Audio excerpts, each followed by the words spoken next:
Good day everyone, we are Group 9 and today we are here to share an important advocacy entitled Read Aloud Experiences. Reading is more than just saying words aloud. It is a powerful tool that helps learners grow intellectually, emotionally, and socially.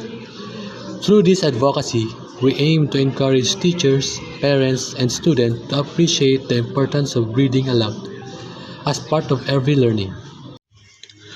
What is a read aloud experience? A read aloud experience is an activity where a teacher, parent, or reader reads a text loudly and clearly to listener. This activity helps learner improve their listening comprehension, vocabulary, pronunciation, imagination, and love for reading. Read aloud activities may include storybooks, poem, information text, dialogues, and big books. These materials makes learning more interactive and enjoyable for students. So we come now to the importance of read aloud experiences. So why is read aloud important? Read aloud activities help learners to first develop listening skills. Second, improve vocabulary.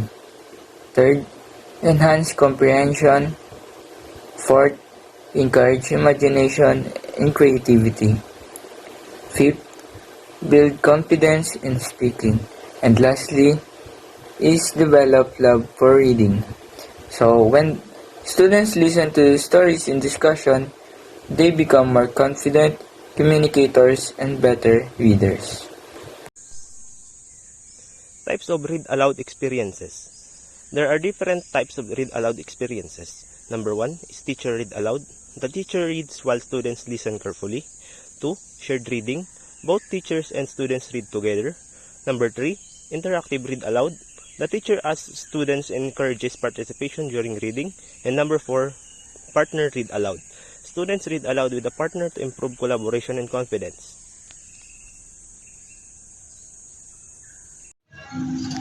Strategies for effective read aloud. To make read aloud session effective, teachers should use proper voice modulation, maintain eye contact, read with enthusiasm, ask open-ended questions, encourage participations, and use visual aids or pictures. These strategies help students stay engaged and interested in the lesson. Advantages of read aloud experiences. Read aloud experiences provide many advantages such as first, improving pronunciation. Second, strengthening student-teacher interaction.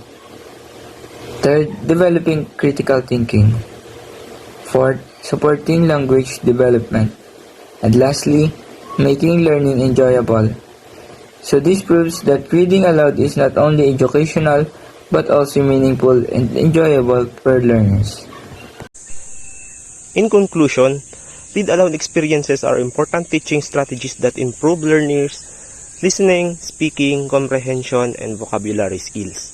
Through engaging storytelling interaction, students become more interested and confident in reading and learning.